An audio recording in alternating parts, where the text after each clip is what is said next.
Salam dəyərli şagirdlər. Loqaritmik bərabərsizlərdən olan bir suala baxaq. Biz ilk öncə yaza bilərik ki, bu hissə olduğu kimi qalır. 3 üstü x minus 11 daha doğrusu böyükdür 2 üstü 4. Yəni bu 4 2-nin qüvvətinə gəlir. 2 üstü 4.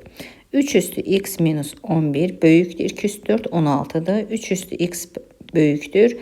11 sağa keçib toplarınsa 27 və 3 üstü x böyükdür. 3 üstü 3-dən, x də böyükdür 3-dən. Əsaslar eynidir, qüvvət üstlər yəni böyük olur. Sonra, indi bir də bu hissəni sıfırdan böyük eləməliyim. Yəni 3 üstü x minus 11 böyükdür 0 eləməliyim. Onda 3 üstü x böyükdür 11-dən və x də böyükdür loqaritma 3 əsasdan 11-dən.